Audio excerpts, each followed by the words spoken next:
Hello students, we are back with next revision of Sale of Goods Act.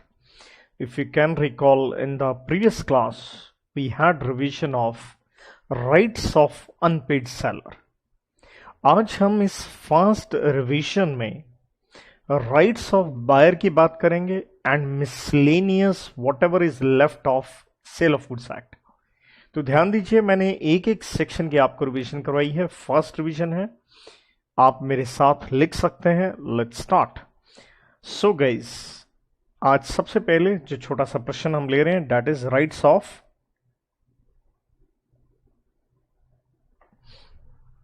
Buyer. Buyer के rights हैं, तो स्वाभाविक है buyer के राइट्स जो हैं किसके खिलाफ होंगे?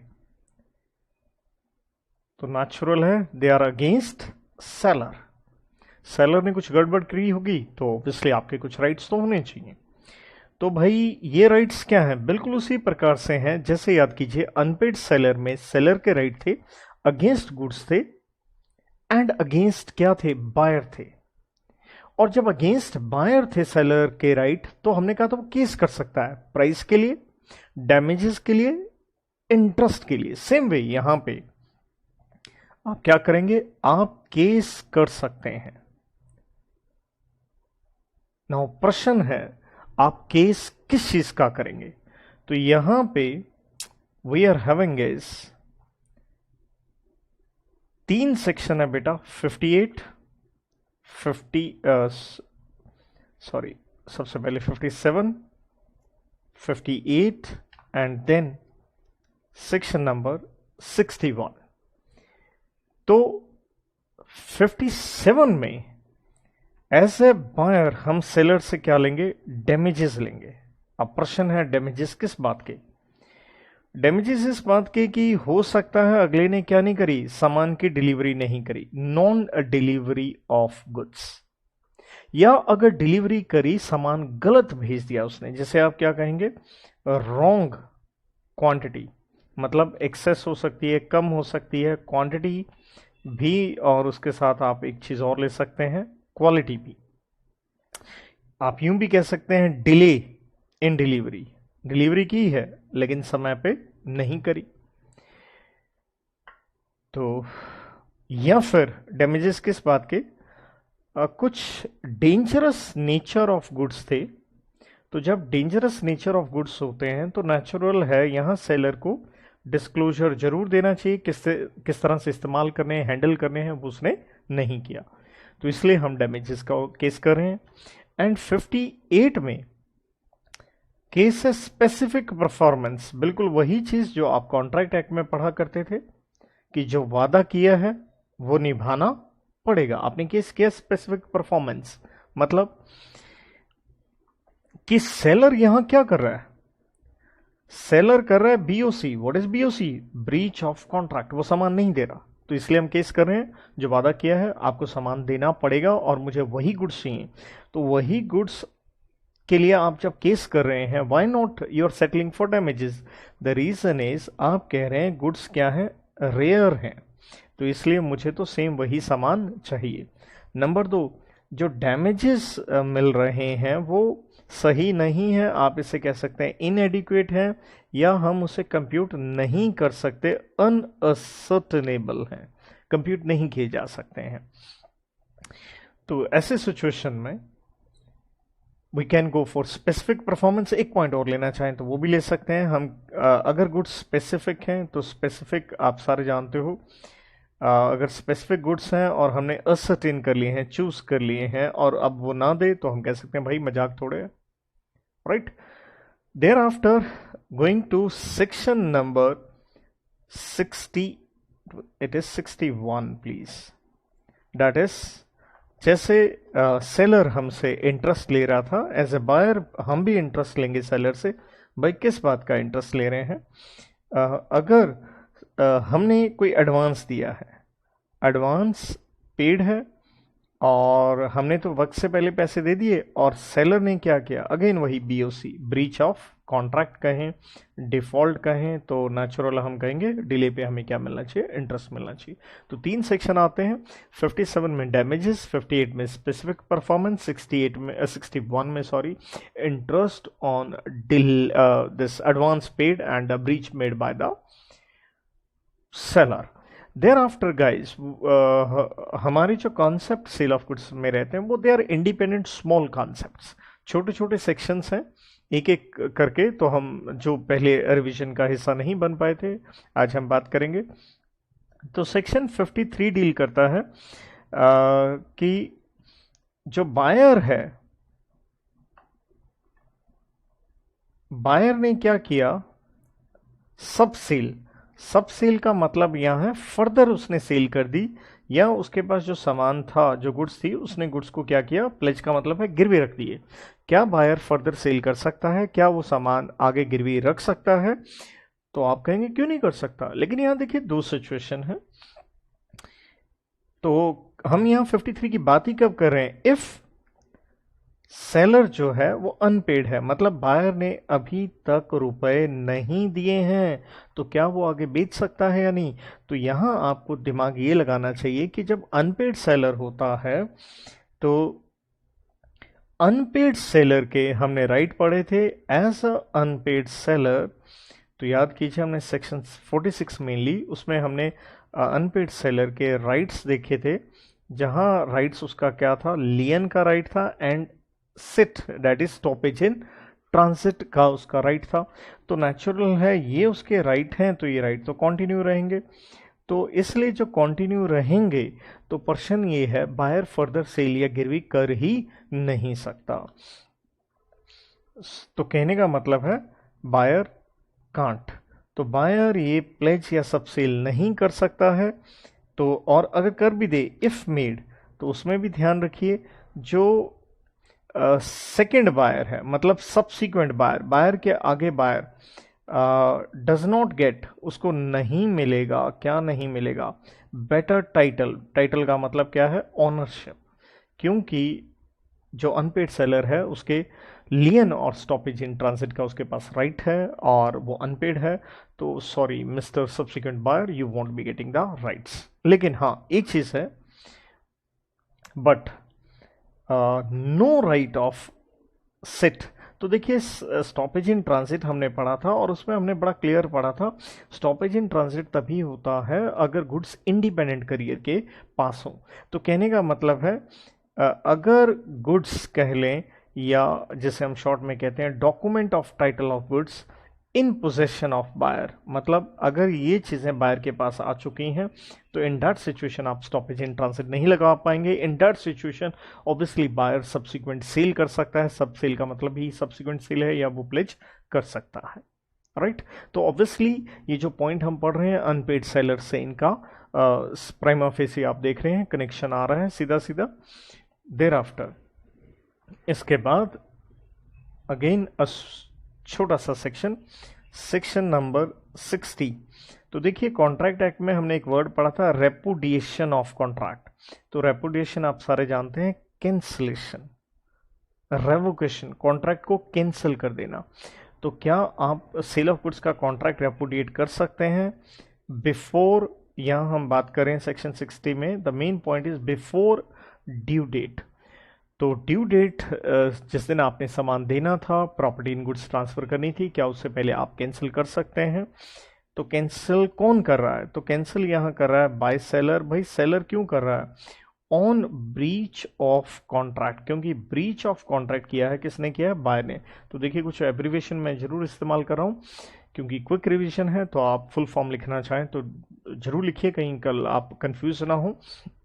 तो यहां पे अगर बायर ने ब्रीच कर दिया है कॉन्ट्रैक्ट, तो ड्यू डेट से पहले, तो अब स्वाभाविक है सेलर के क्या राइट होने चाहिए?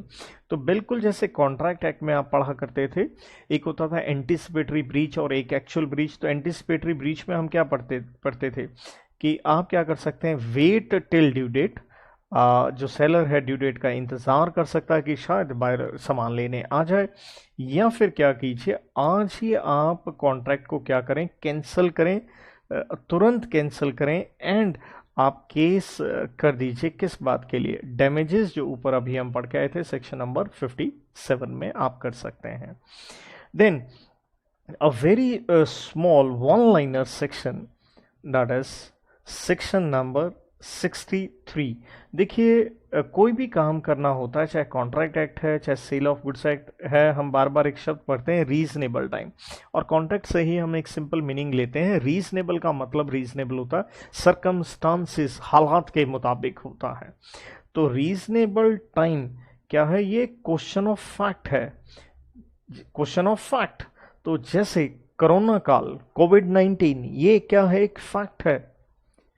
तो ऑब्वियसली इस दौरान मास्क पहनना क्या है? जरूरी है। तो that is question of fact. तो रीजनेबल टाइम हर सिचुएशन पे डिपेंड करता है। तो क्या कोरोना के पहले कोई मास्क पहनना पसंद करता था? Not at all. तो इसलिए हम ये कहते हैं रीजनेबल टाइम किसके ऊपर डिपेंड करता है? Depends upon circumstances. और सर्कमस्टांसेस हर हालात के होते हैं। इससे पहले भी अगर अस्पताल जाओ, आईसीयू में जाओ, ऑपरेशन थिएटर में जाओ, मास्क तब भी पहनते थे, राइट? लेकिन कोरोना काल में तो नॉर्मल हर आदमी पहन रहा है। तो डिपेंड्स अपॉन सर्कमस्टांसेस, किसके? Of each case. तो रीजनेबल टाइम आप एक फिक्स टाइम पीरियड नहीं बता सकते, ये तो स्थिति पे बेस्ड है। आपकी शादी है, ऑब्वियसली घोड़ी आनी चाहिए, आपकी जो ड्रेस है मैरिज वो जरूर आनी चाहिए, शादी से पहले आनी चाहिए, राइट? तो सिचुएशन टाइप बेस्ड है। और इसके बाद बच्चों we are left with one small concept, no two concepts.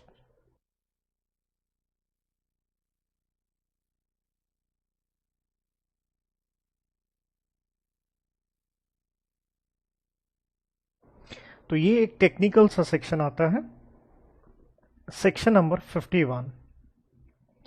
देखिए हम कैरियर को, रेडे वाले ट्रक वाले को सामान देते हैं कि जाइए बायर के यहाँ सामान दे आइए।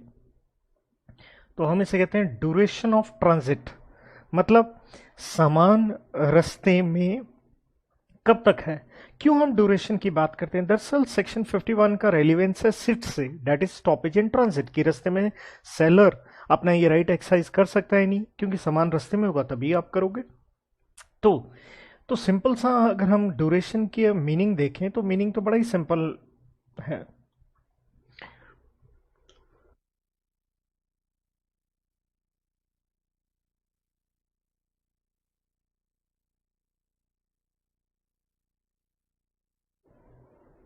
सो ड्यूरेशन कब तक होगा? Till buyer takes what? Delivery. जब तक बायर सामान की ना डिलीवरी ले ले, दैट इज ड्यूरेशन। लेकिन इसी में हम ये देखें कि ड्यूरेशन का एंड कब होगा? And of transit. तो ट्रांजिट कब खत्म होगा? नेचुरल है, जब बाय डिलीवरी ले लेगा।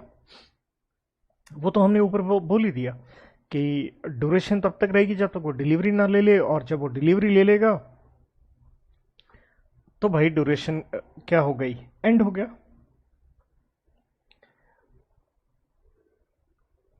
बाय टेक्स डिलीवरी, एक पॉइंट।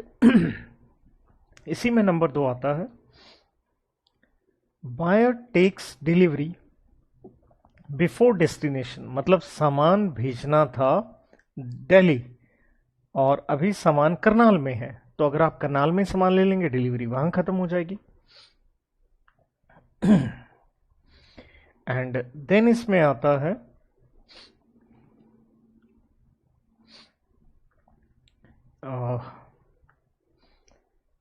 कैरियर, जो ट्रक वाला है, wrongfully refuses to deliver। तो अगर वो डिलीवर नहीं भी कर रहा है जानबूझ के, तो भी हम कहेंगे कि ट्रांजिट क्या हो गया? खत्म हो गया। एक चीज और है, एट डेस्टिनेशन, सामान डेस्टिनेशन पे पहुंचा लेकिन अभी सामान स्टिल विद करियर है,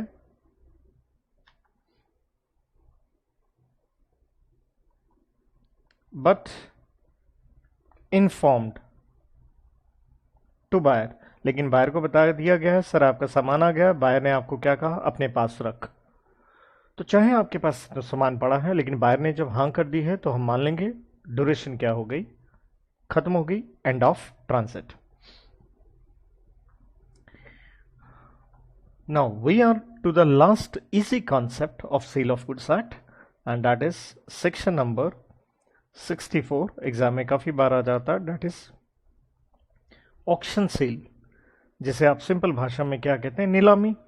तो ऑक्शन से रिलेटेड अगर हम बात करें छोटे छोटे पॉइंट्स की, अगर हम मीनिंग को देखें तो ऑक्शन क्या, सेल है, एक सेल तो है ही है, लेकिन ये कौन सी सेल है, इट्स अ पब्लिक सेल, सारे लोगों को है, कोई एक स्पेसिफिक आदमी को नहीं है। जब पब्लिक सेल है तो पब्लिक क्या करती है, ऑक्शन में आके एक दूसरे को आउटबिड करती है। आउटबिड का मतलब क्या हो गया, बोली लगाती है, राइट। और अल्टीमेटली ये सेल किसको कर दी जाती है, नेचुरल है, हाईएस्ट बिडर को कर दी जाती है। और ये सेल जो होती है एक स्पेशल एजेंट के थ्रू होती है, जिसको हम नाम क्या देते हैं, हम उसे कहते हैं ऑक्शनर। तो इसलिए जब ये सेल करनी है तो कुछ इसके रूल्स हैं, तो छोटे छोटे से पॉइंट्स हैं। अगर हम देखें तो सबसे पहले चीज आ जाता है, इस तरह की पब्लिक सेल होती है तो आप एक क्या निकालते हैं कि आप एडवर्टीजमेंट निकालते हैं। तो एडवर्टीजमेंट में क्या बताते हैं, आप एक प्लेस बताते हैं, आप एक डेट बताते हैं, आप एक टाइम बताते हैं कि भाई इस समय यहाँ यहाँ ऑक्शन होगी। और ऑब्वियसली ऑक्शन होगी तो सामान के बारे में भी बताना बड़ा ज़रूरी है, कौन सा सामान। देन आप बताते हैं भाई गुड्स, जो जो जो लॉट्स वगैरह भी हो सकते हैं, जैसे एक तरह के पर्सेस कह लीजिए, बेल्ट कह लीजिए, जूते कह लीजिए, तो लॉट्स में गुड्स पुटअप किए जाते हैं। और उन गुड्स का पहले से ही क्या कर दिया जाता है, एक फिक्स प्राइस पहले से ही, जिससे ऑक्शन स्टार्ट होती है, इसे कहते हैं हम रिजर्व प्राइस, मिनिमम प्राइस जिसपे बोली स्टार्ट होगी। तो अब नेचुरल है, आम जनता क्या करेगी, बिडिंग करेगी।